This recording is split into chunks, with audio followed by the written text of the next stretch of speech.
Hi friends, it's Kirsten. I'm glad to be talking to you again today. I know I've taken a little break and I appreciate your understanding in that. But I'm back. I'm ready to talk about ballet again, at least on some level. And if you follow me on Instagram or Facebook and have seen my last post, you understand it's just been a bit of a hard past 2 weeks, just not wanting to talk about ballet that much because it's complicated, it's difficult. If you have gone through something like me, if you're transitioning away from dance, it's easy sometimes and then hard sometimes. So I still want to talk to you lovely people, so here I am today. I want to talk to you about how to be a more musical dancer. One thing that really matters to me is music. I love music. I play the piano.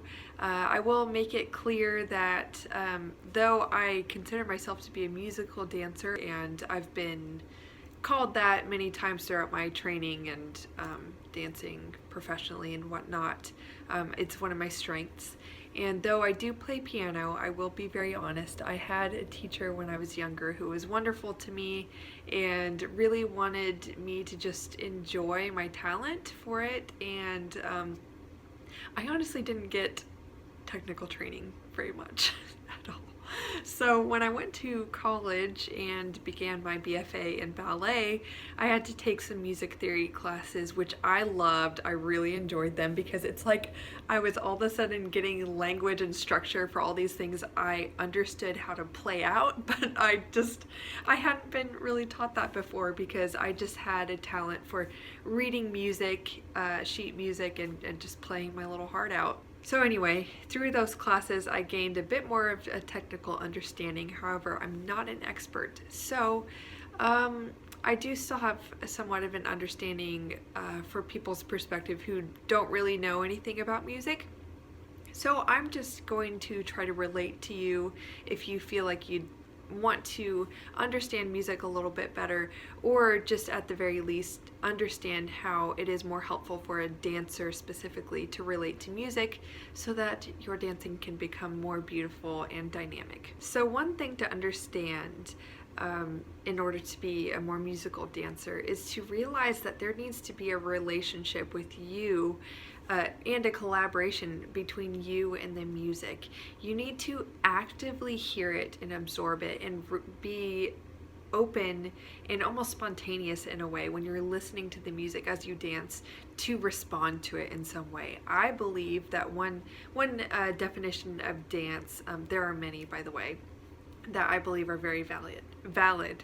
But one definition of dance that really resonates to me as it relates to being a musical dancer is that I think dance is a response to music. It is an overflow or a manifestation of this overflow of sensation. When you hear music, you're not just listening to the melody, it's the layering of melody and the rhythm. We're not picking up counts automatically. Training tells you how to count. True dancing is absorbing the rhythms and the things that your brain is processing and just not wanting to stand still. Like, that's dancing, when you have an outward manifestation of something that you are feeling in reaction to hearing the music. That was a little bit more complicated than usually I'm able to tell that in a more concise way typically, but I hope that made sense to you. So the first thing I want you to realize is that a lot of dancers, as they get more serious in their training, there's so much to focus on when you're dancing or in a class. No matter what you're doing, there's so much to focus on that oftentimes we get the true dancing trained out of us because we are trying to access better levels of technique. But you forget that the goal in getting better technique isn't to look a certain way, but to have a greater amount of options with your body, more strength, more ability, so that you could have a greater level of artistic expression. That is the point of gaining technique or strength in your technique, not just to look a certain way, or else you're simply an athlete. Athletes perform impressive physical feats, and that's what makes them captivating to watch. But dance is an intersection of athletic abilities and artistic expression. So, where does the artistic expression come from? We're not always telling a story, especially in your daily work. If you're just taking class, or if you're rehearsing a piece that does not have a story, where do you get that artistic expression from, the inspiration from? If you're saying it's an artistic expression of what? Your thoughts, your feelings? Like, maybe, but where is that feeling coming from? It should be coming from a collaboration with the music that you have. So the first thing you need to do is you need to actively focus on hearing the music.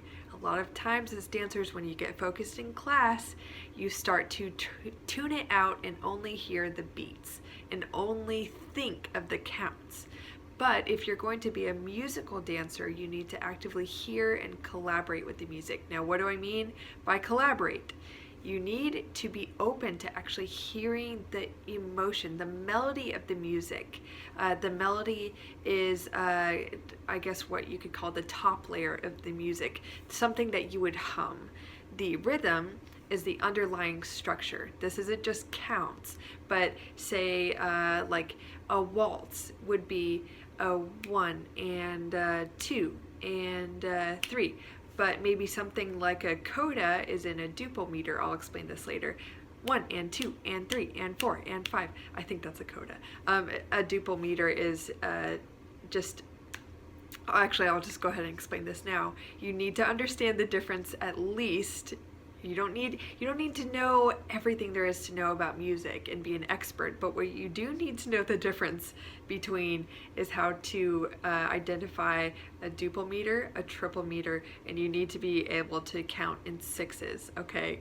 Maybe in one video I'll go more into different rhythmic structures, because I think a good dancer should understand all the rhythms, because usually what dance comes from is not always the melody, but that rhythm. If you have observed yourself ever listening to music that just has a melody, usually it's beautiful, or sometimes it's beautiful, but what inspires you to dance is often the rhythm, and the melody indicates kind of the emotion of the music. So identify the rhythm. This could be a duple meter, which is 1 and 2. And this could be fast or slow, but typically that means that there is an even number of beats. By the way, again, not an expert, so I know there are those of you who watch my channel who are experts in music, and I respect you very much, but do accept my my explanations, and be gracious with me, please, if I'm not explaining this at expert level. So a duple meter, again, going back to that, is something you would count that has, you would count it like this: 1 and 2 and 3. And this could be a march, like 1 and 2. It could be really fast, like I said, a coda: 1 and 2 and 3 and 4 and 5. You know, something like that. A triple meter could be a waltz, a mazurka, a huge variation of rhythmic structures, but it's going to be something you count like this: 1 and 2 and 3. And so that's going to be your waltz combinations. Ronde-jambs, pliés. Commonly, pliés are done to a triple meter because they're smoother, softer, kind of rounder in sound, I suppose you could say. Duple meters often indicate kind of more sharp movements, maybe not sharp, but not something that is as flowing and rolling into the next movement. It has more of an accent, though something like a mazurka certainly has accents, and that's a triple meter, so that's 1 and 2, 3, 2 and 2, 3 and 3 and 2 and 3, so something like that. So there are, of course, exceptions to what I'm saying, but that's a basic understanding you should have. So going back to my point, don't just rely on counts. Listen to the rhythm. That's something that indicates your accents within your music, and it also will open you up to the possibilities that you can utilize within each count. If I was especially doing a combination like ronde-jambs, and I was just counting in my head 1, 2, 3, as my leg does the simple rondezon moments. That doesn't indicate any sort of accent. So something I like to do when I am kind of indicating or counting the rhythm in my head as I do a movement like that, I would say 1 and 2 and so the are going to be the more floating movements. Maybe I say 1 and that's when I go through first, and the accent is in my pointing of the foot and ronding to the side. So I hope that helps you understand that if you're connected to the rhythm and you understand it, you understand how to count it more or less. Like, I'm not saying there's not counting involved, but being aware of the rhythm is going to indicate the accents within your movements. Also, something I explain to my students when I teach, especially when they're doing adagios and they want to ask a question like, does the leg come down on 4 or something like that? When you are executing very slow movements, you especially need to be aware of what lies between the counts. So I could say développé 1, passe 2, and out on 3, close 4.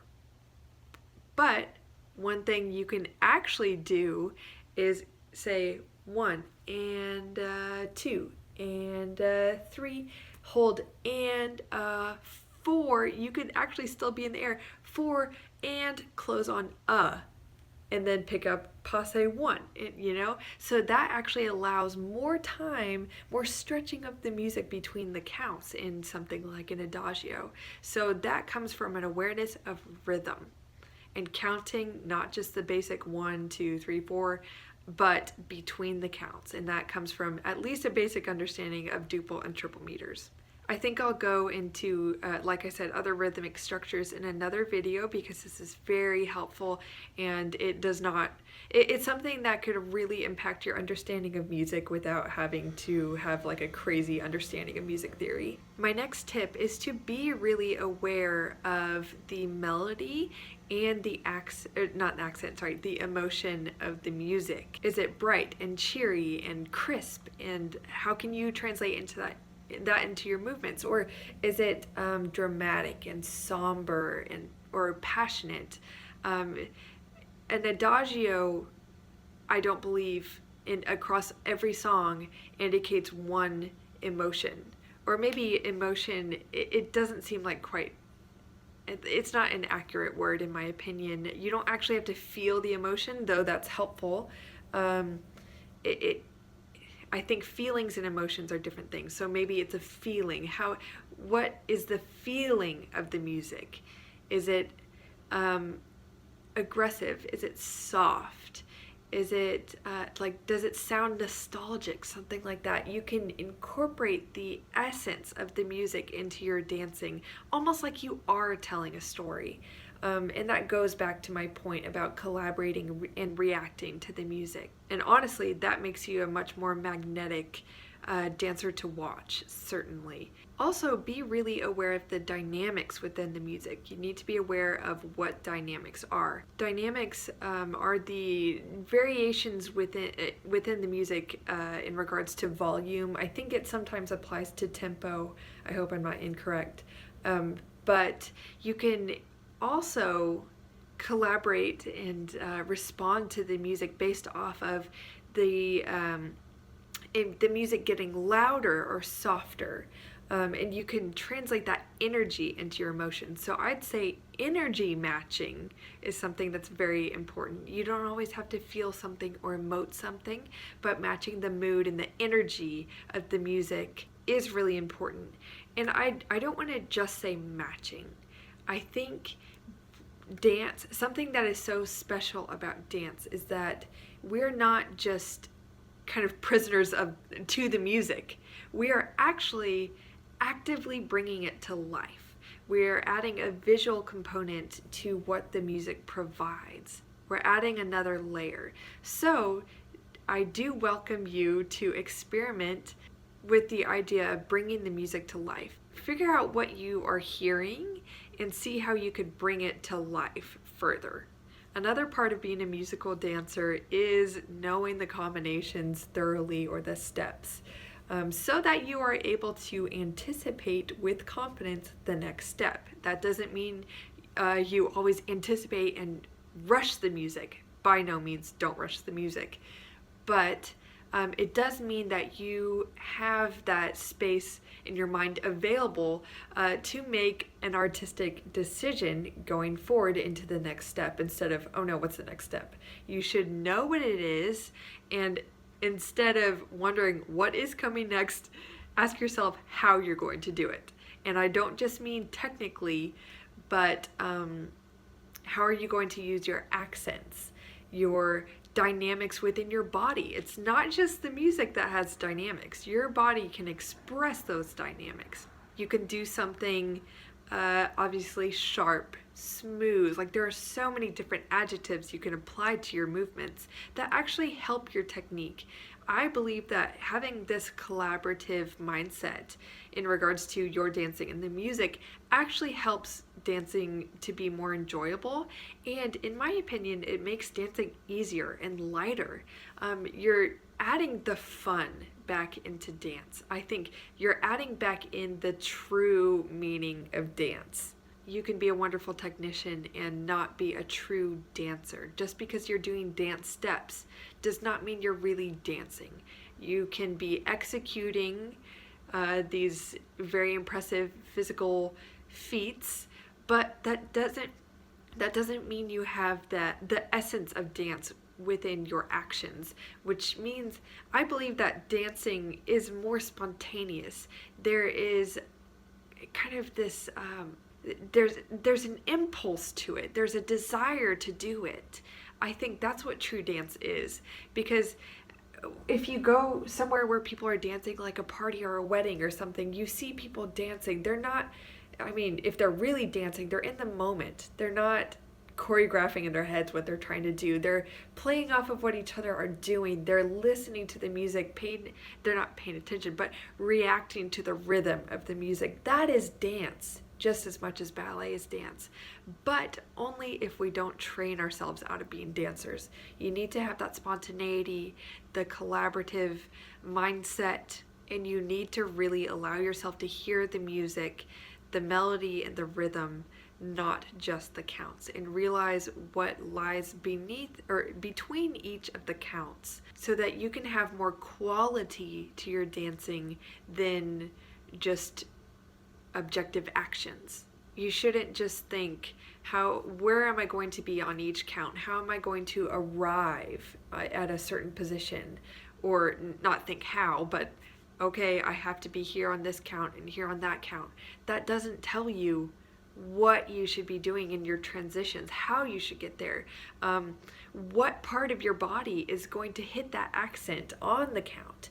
There are so many different options. Like, your whole body can hit a position at once, which is often ideal, but sometimes you have that stretching of the count, which is one thing I want to bring up is rubato. That was a term that really changed my idea of musicality, or it gave language to what I already knew was important, which is to kind of stretch a phrase, maybe hold a movement a little longer than you think you have time for, and then speed up the rest. And you're still on the counts, you're still musical, but you're pushing it.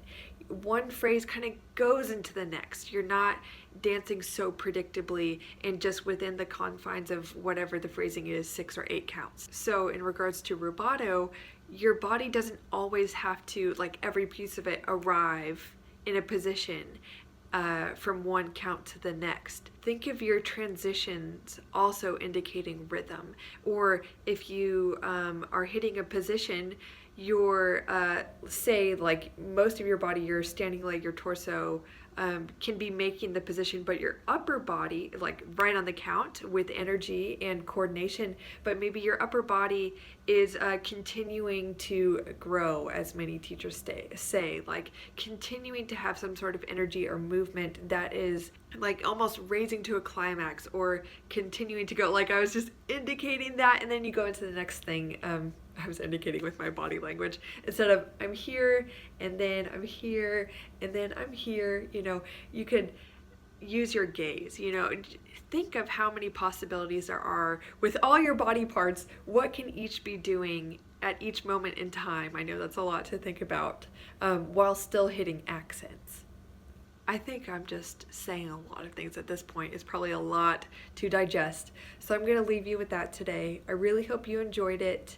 I'm interested in talking more about musicality in the future because I think it is so important and cool, and music is just everything.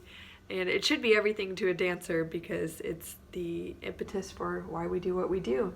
Another definition of dance that I loved, I heard it when I was 14 years old at my first summer program. This instructor said, "What is dance?" And I was thinking for a second, and this other girl shot her hand up and she said, "Enjoying good music." And it might not always be that, but you could certainly capture the essence of what she said there and take it into your own dancing. And I know it'll make you better, and it will, more importantly, help you to enjoy what you're doing more. So have a sense of play, open yourself to hearing and responding to the music and being spontaneous, and think more about rhythms, what's between the counts. And in the future, I think on the channel we'll talk more about rhythms, like I said. But take those things for now, and I hope it helped you in your practice. I've been going to yoga lately, so I wanted to say in your practice, namaste, but anyway, I'm just blabbering now. So I will see you guys next time, but be sure to subscribe and hit the notifications button if you'd like to see more of my videos. And yeah, I'm on Patreon, all these things. You know where to find me. All the links are down below. Love you guys. I'll see you soon. Bye bye.